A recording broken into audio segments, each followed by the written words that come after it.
So, welcome to the podcast, Ulrika. Thank you very much, Jennifer. Thank you for inviting me. I'm really excited for this conversation, but I always have to ask, which we've changed it up here, in your business, what has self-love changed? Self-love to me has changed everything. And I was once someone that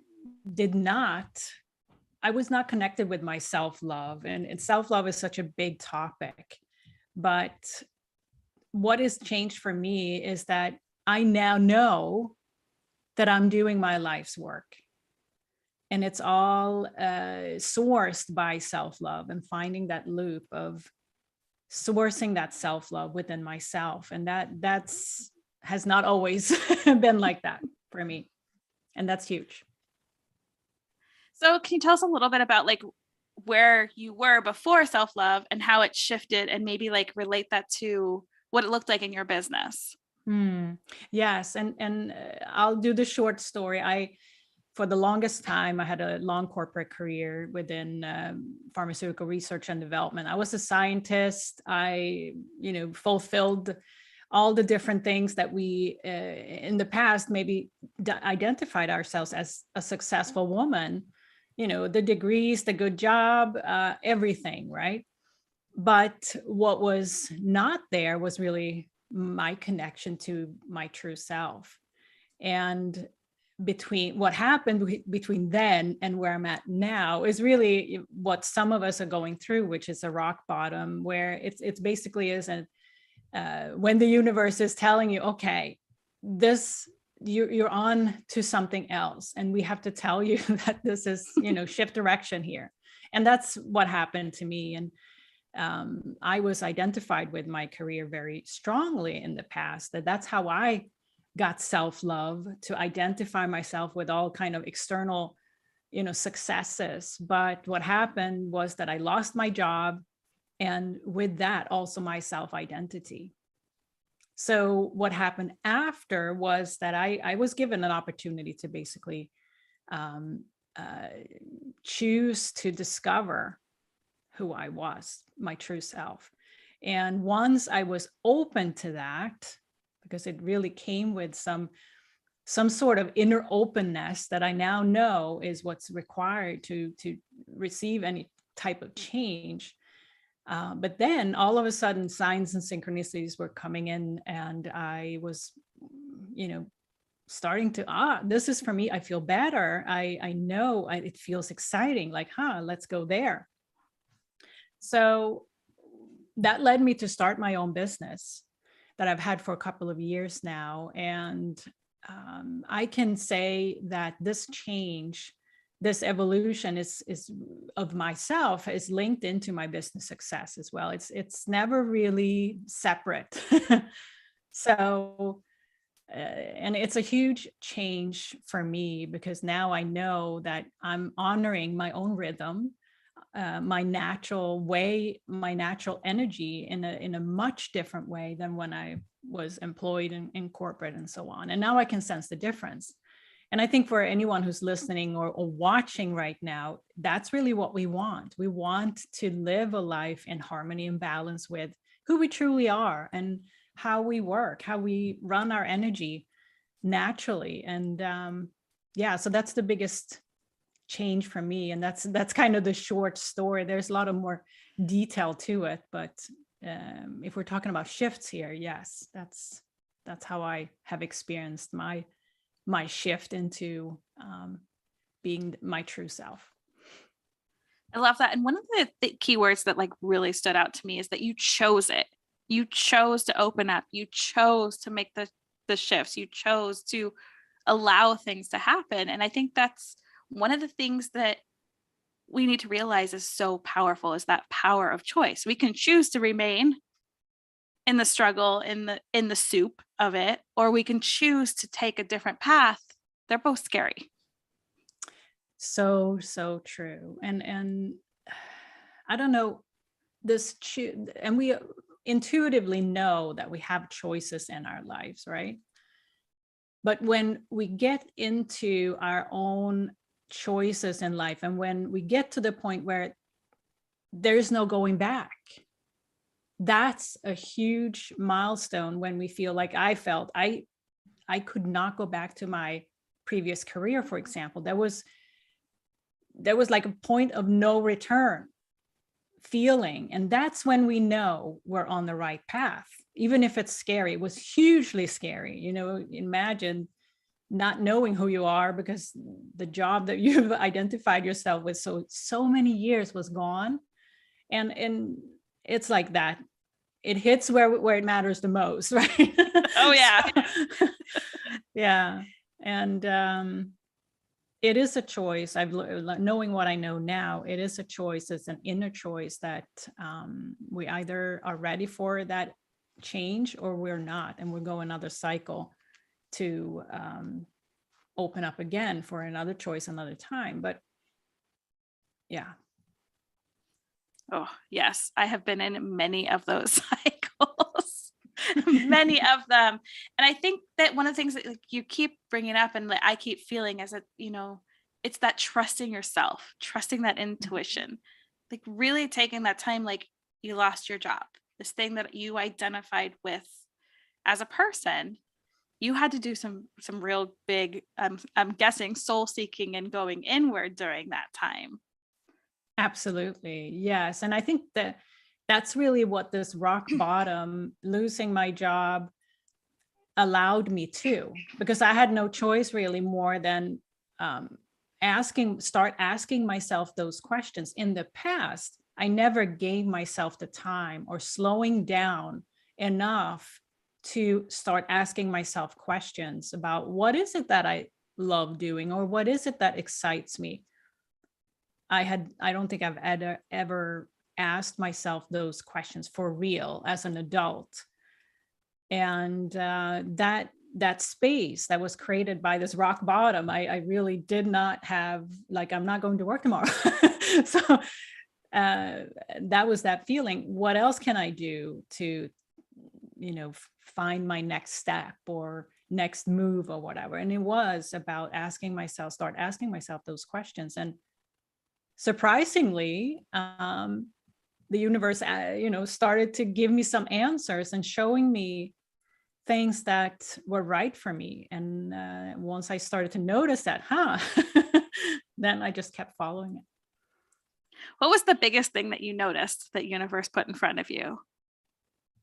So I remember, just as an example, I was on a Facebook group that was part of at the time, and I was looking around, reading some posts, and somebody had a conversation about and asking a question like, what's the best coaching training? Or it was something about somebody's career. And of course, I was naturally drawn to those types of conversations, like where people were trying to figure things out. And there was a link, and I was like, And I had would have never thought of coaching in the past, right? But for some reason, this link showed up, I clicked it, and boom, there was something that clicked within me. And I spent maybe, the next hour looking around on this website, learning more. And this is how synchronicities are working, right? There's something that makes us either notice something, or, we just go into that website because we click the link. And then something is happening, right? It's igniting an interest.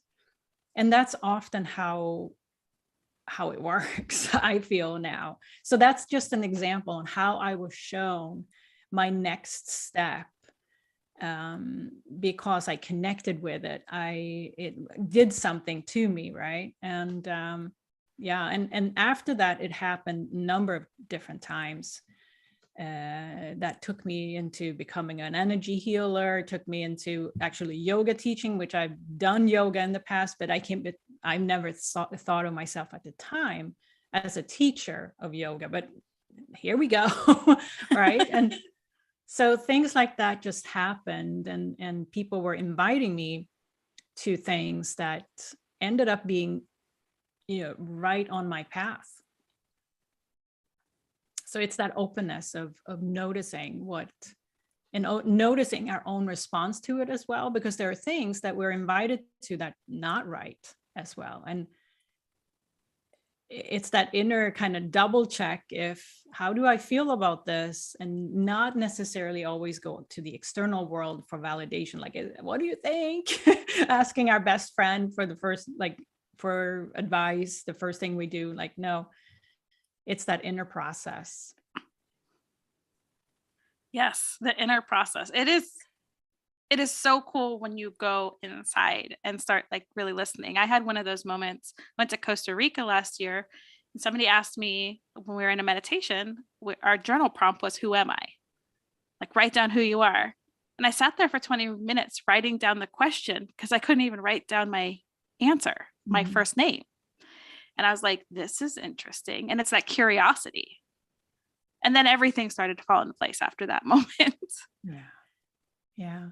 Yeah. And that's going back to your first question in terms of, what's the biggest change? I know now what I'm here to do, what my role is, what I'm good at, what I share with others, and how. And that's a huge inner peace in knowing that. So, what is your stand for?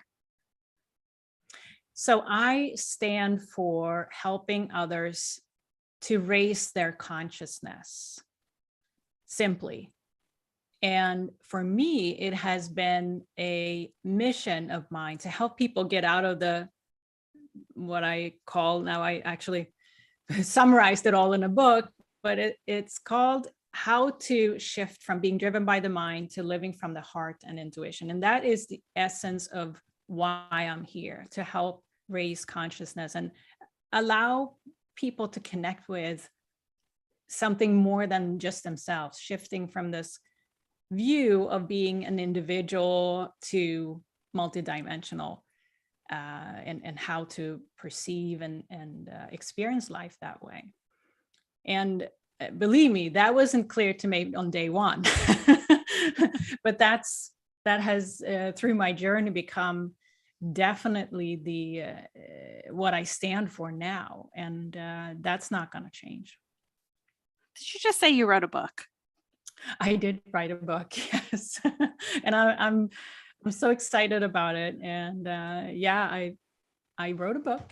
It's called Wisdom Beyond What You Know: How to Shift from Being Driven by the Mind to Living from the Heart and Intuition. And that I wanted it to be a practical, actionable guide, because a lot of spiritual books can be like a lot of theory and ideas and conversation, but it's not really, at least what I've seen. There are many brilliant spiritual books that, but I wanted really it to be an actionable book that people actually can sit down and do exercises, and not only kind of get the idea.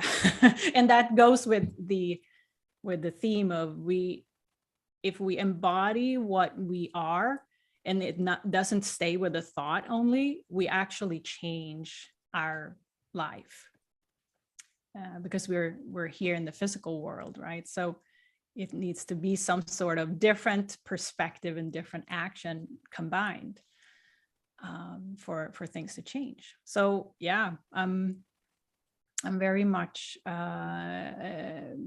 on mission with that, and sharing what I know so far with others, and helping others in a practical way to make a shift.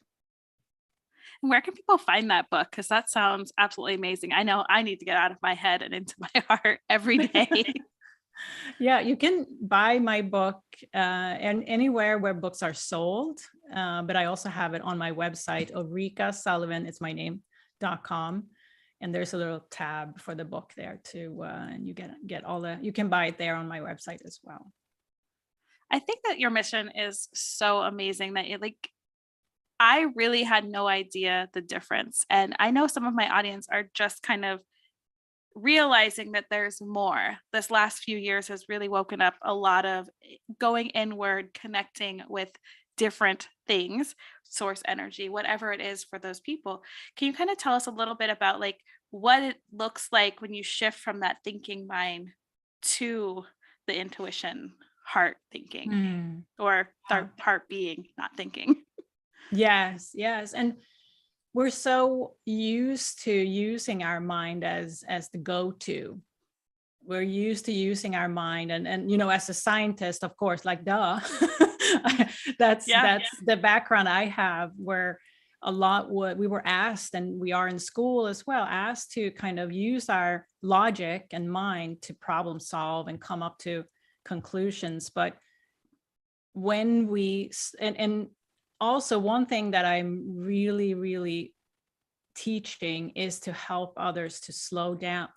We don't want to slow down, but it's the slowdown that it takes to actually invite self-love, invite that connection with ourselves. Because if we are in go, go, go all the time, that's not the space we need for that connection. And so really the basics of making this shift is to have a spiritual practice and add that to I'm picturing like we brush our teeth every day, right? And I see a spiritual practice as something like that is becoming part of our lives. And even before we start to making these shifts, I have 7 inner shifts described in the book and how to kind of make those. But before we even start thinking about it, it is to allow ourselves to make some space for ourselves in our life. And that's where the bottom line.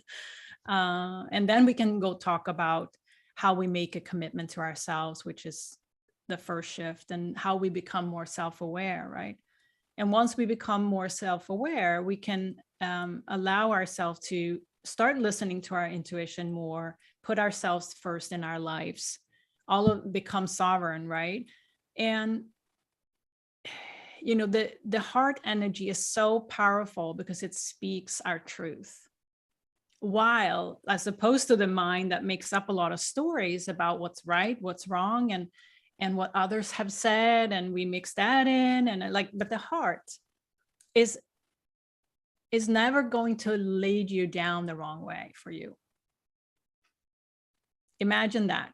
Like if you were to live through the heart energy and really trusting our intuition and listening to signs, synchronicities that are shown to us, and aligning ourselves with the universal flow of energy and using that as input rather than what somebody is telling us is the right thing for us, or following something that somebody has succeeded with, but it maybe is not for us, even if it looks great, looks shiny and new.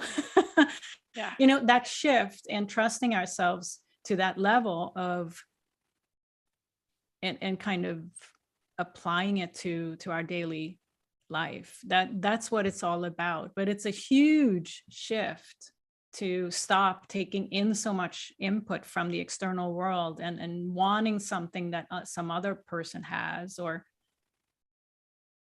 because what somebody has or have accomplished may not be what's right for us at the end of the day. And that's the dynamics that's so hard, because that's like the quick win is like, oh, that looks great, I want it too. And that can be applied to business as well, because we see business success out there and we want the same. However, that definition of success might not be your definition of success. And knowing what is success for you, me individually, is where success is starting, not by somebody else's definition, right? So it's a huge shift to live your life through your heart and intuition, rather than what we've done for so long in terms of our mind definitions, if you will, of success and what happiness is. Yeah. I'm like, ooh, there's so much juice in there. I'm like, yes, yes, yes. And like, my mind is like, yes, you went from scientist to being able to trust. And that had to be one of those shifts that for me, I came out of accounting. which was a very thinking job. I couldn't imagine science to this role because that was a huge shift for me. And to be able to think more in your heart and be present and and slow down and appreciate the slowdown. I think you've made so many good points that I want listeners to remember. Like, yes, it's okay to slow down. That's where your next, intuitive creative hit's going to make. And you don't have to trust all the gurus out there. There's a lot of business coaches out there, especially, for my, like this tribe, we're spiritual entrepreneurs, we're healers. A lot of the business strategy doesn't work for us. So true. So true. Because it's just, I mean, this tribe, from what I've learned from you, is very tapped in, right? It's a very tapped in community to energy overall, right? And allowing ourselves to trust what we already know, because there's a lot of inner wisdom that we have not allowed ourselves to tap into. And once we tap into our own inner wisdom, it becomes easy. It does not, and it's not defined by somebody else. It's defined from within, right? Yeah. But it's just, to dare to do that and go our own way and do things the way we know is right for us. And that's a big step. Mm-hmm.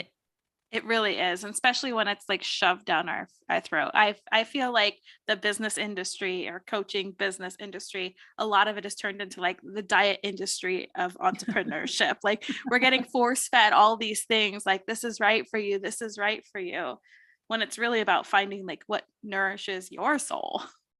Yes, I think though you're bringing up a great point, because there's so many templates out there, so many ways that we're told to do.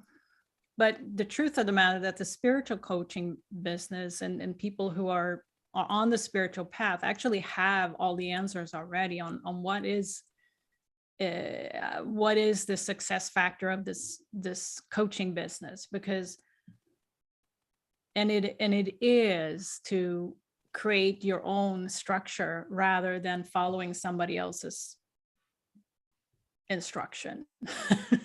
But coaches that are not on the spiritual path, I found easily more grab for the templates and try to go for that.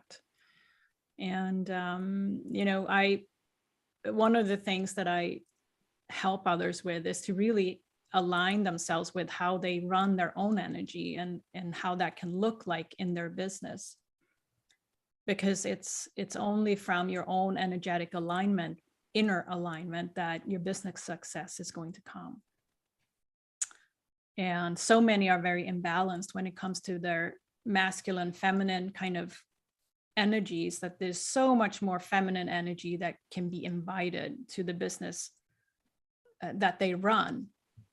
And because that's really, that balance again is what's needed. Because if it's all masculine, which is often like the go, I have to have as many clients as I can, all that whole thing, that's not going to work for everyone. For some it will, because that's their natural energy, but for some it actually is a different texture of energy that's part of their success. So that's pretty cool. That we really are a creator of our own reality and our own business success. Yes. And once you learn to get out of the masculine and you get into that feminine, I had a coach that helped me figure that out, because I think that it's really important that if it is something that you're struggling with, find a coach. You have a coach right here that I brought her on for you if you need somebody to help you with this. But it was so important for me to find that person, because I never realized that being in that masculine hustle, I was constantly giving and giving and giving and giving until I was able to step back into that more feminine to receive. There was no room for more clients. Mm-hmm. There was no room for clients because I was so busy, and finding that balance was critical to moving my business forward. Yeah, so true. and I couldn't have done it alone. No, that's the thing too, is that asking for help is really difficult, and asking for help with our own matters, if you will, our most private matters, which is the struggles we have, the doubts we have, the traumas we've had. It's a big step, because that's also part of the part of what we've been kind of in. You do it yourself, or you can handle everything, you got it all. Like, no. Everyone needs to feel community, needs to feel support and partnership, and being hugged. I do a lot of hugging in my coaching sessions, and teach people to hug themselves, because that self-love is only so much worth unless we can source it within ourselves. And that's how we stop seeking, basically stop seeking for the external validation. And yeah, it's a beautiful process once it's in motion for somebody. I watched it so many times. And I love that it, like, something so simple as learning to properly hug yourself helps you in all areas of your life. I need to work on that. I'm like, oh, self-hug. Like when you said that, I'm like, I kind of just wanted to like hug Yes, myself, everybody give do myself, it. everybody do it. Everybody that's listening, I want you to like hug yourself, really like get in there and just, Yeah. it doesn't feel so good. It feels so supported. And I absolutely love that it can be that simple. Mm-hmm. It can. Yeah, it's an energy shift. And sometimes it's only small little nuances. And I think you're hitting on something here, that also, it doesn't have to be a pain or a struggle or a strive to change. It can actually be comforting. It can be opening. It can be enlightening to make a change. And I think that's also something we've been struggling with, that, oh, I don't want to change because it's going to be a pain. Oh, my whole life's going to turn upside down. No, it doesn't have to be. It can be enriching. It can add value to what you already have created. Yes, yes, yes, yes, yes, and all the yeses. Yes. I love that. I love what you are bringing to people. I'm so excited about your book. I'll make sure to get all your information in the show notes. But if someone were to walk away with just that one little thing that you want them to carry with them for the rest of their life, what would that be? Yeah, if you could carry something with for the rest of your life, is that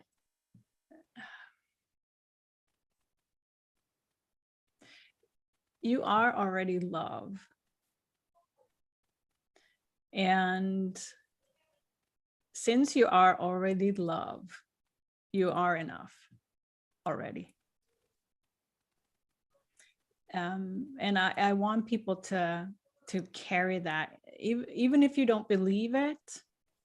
I know for me, that has been one of the biggest changes within me, that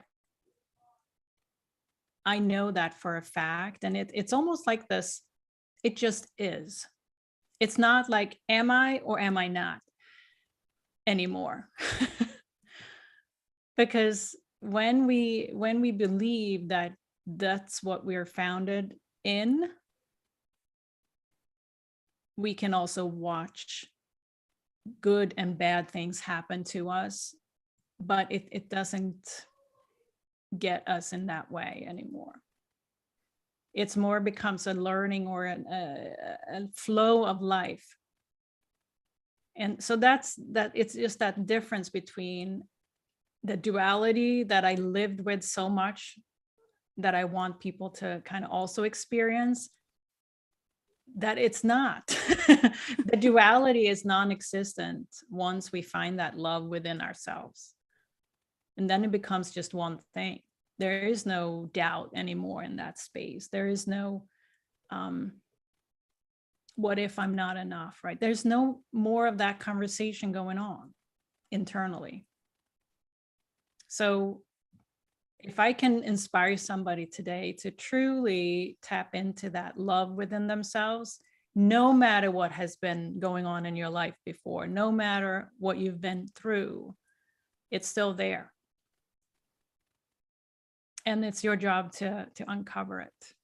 So that's it's kind of deep, but it's what I truly believe is